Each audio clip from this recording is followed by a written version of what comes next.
When we suffer trauma as a child, no matter what age, a part of our own innocent self is suffocated and silenced.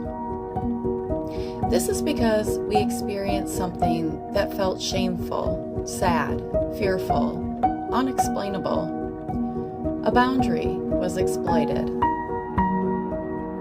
It only makes sense that our unhealed self continues on in life, accepting less and allowing our boundaries to be compromised over and over. Many of us don't ever talk about the trauma until later in life. Maybe. Some of us hold it deep, never being 100% honest, even with ourselves, about that small inner ache that screams to be heard.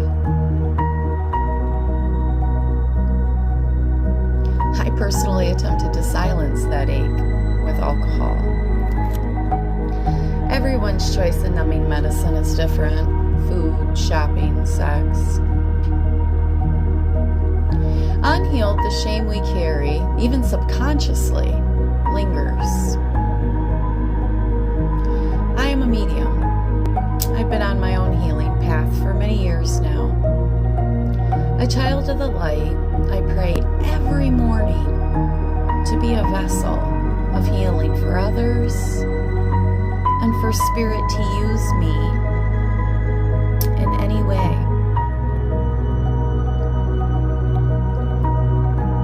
On a frigid 15-degree morning, deep in the Michigan woods, I was driving to the gas station. We had just had a snowstorm. I saw a woman walking down the road, a country road. No coat, high heels on, and gold sparkles all over her face. I stopped to offer her a ride. I mean, she didn't even have a coat on. As she approached my car, her mother in spirit became very loud. Fawn had just been punched in the face and kicked out of her house.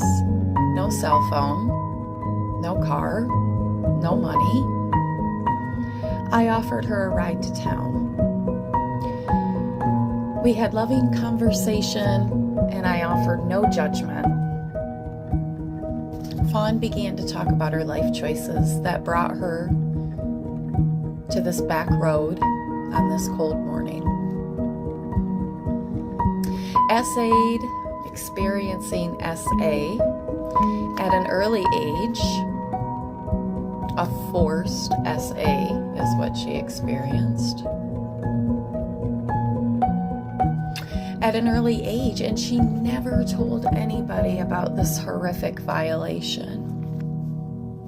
Her mother left this earth before Fawn could even seek solace in her mother's understanding.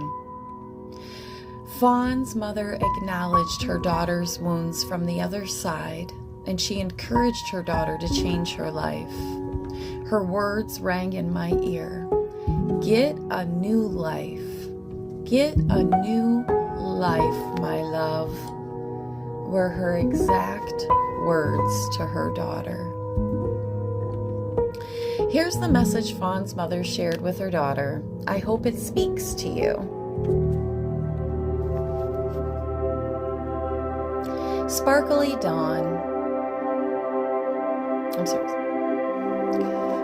Fawn. Oh, the places you've been, the things you've seen, the love you felt, and the coldness when the love was lost. There are no mistakes on your grand journey back to self. Have you forgotten the chubby, innocent, curious, pig-tailed little mama's girl? She loved a frozen otter pop. Have you forgotten her? I see the traces of her shining through the gold glitter.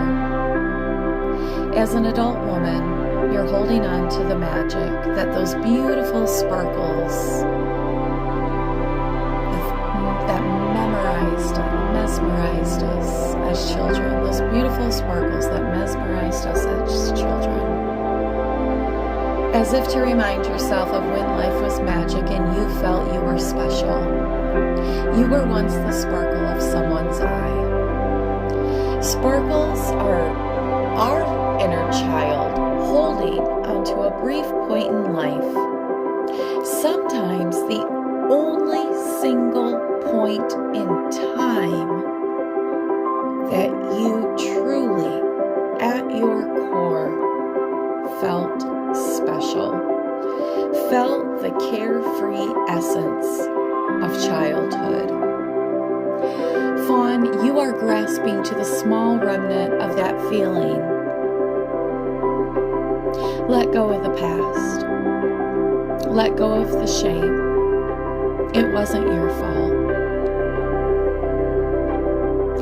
On the way back home to our true selves, we get lost. We take dark paths, and we stay in caves way longer than we should. Worry not, it's all in the right timing. When we emerge from the dark path or leave the safety of the cave, we welcome any bit of illumination. It may hurt at first. We've adjusted to the darkness, to the desolation.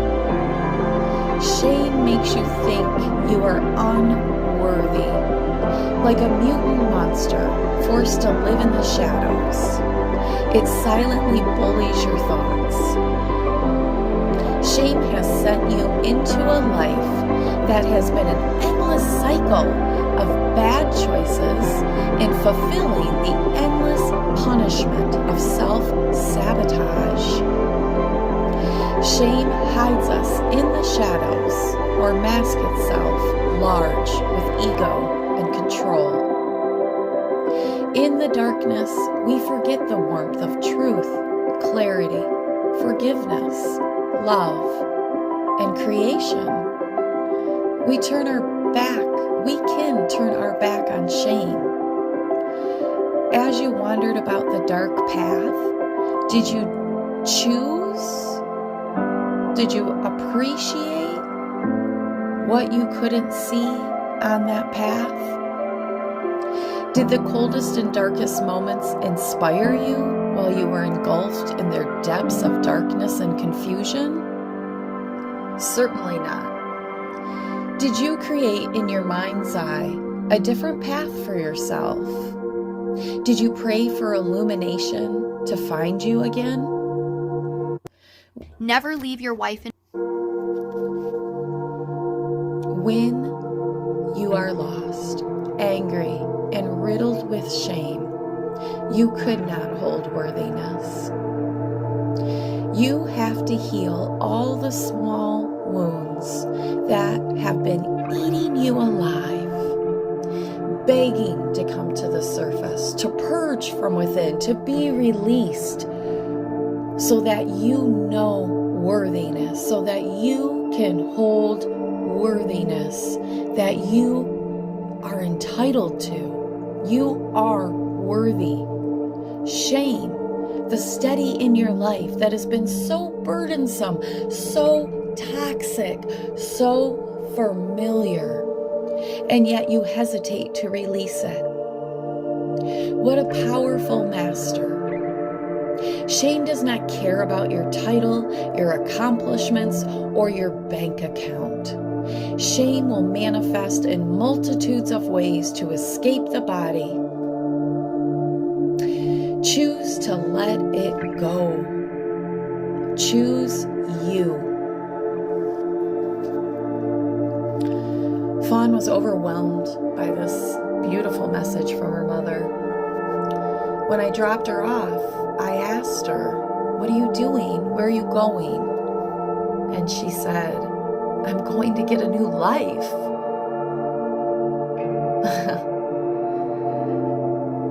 I say to you, as I do to all my clients, it's okay.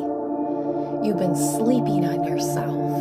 And my calling is to wake you up and remind you of who you are, the power you hold, the magic you hold, the stardust that is within you. You are made up of stardust. Remember your power. No matter what your experiences and challenges in life, there is meaning and purpose if you put use to it. Allow your contrast to make you stronger, wiser, healthier. But first, you must heal that inner child, that silenced part of self. How do we heal? How do we heal? How do you do that, right? How do we heal? Well, first we have to acknowledge and release that shame. You have to choose you every day and every moment. Choose you. Make a conscious choice to tell your inner child that they are safe. They cannot be harmed anymore. Forgive. Place the person, the experience, and all the painful memories in the same black bubble together. Put all of that toxic energy, all those toxic thoughts in this black bubble. And send it all. Send it floating far away from you. Cut the strings, release it, let it go. And lastly, mind your thoughts. Remind your inner child that they are safe and they are loved. Pay attention to when you find yourself being fearful or in an anxious state. Change the thoughts your mind is trying to keep you small and stuck in. Change those thoughts to successes, victories, happy moments. I'm going to be sharing lots of stories. There's not stories, they're messages from spirit, those in spirit that have passed on. And I hope that these messages inspire you to heal and to heal those around you, to be in tune to the pain that you've suffered and healed from, to help somebody else get a new life, to help somebody else make a better choice, to choose themselves, to help somebody wake up, to remember their power. That is all of our missions here. We're all walking each other home. Choose to walk in love.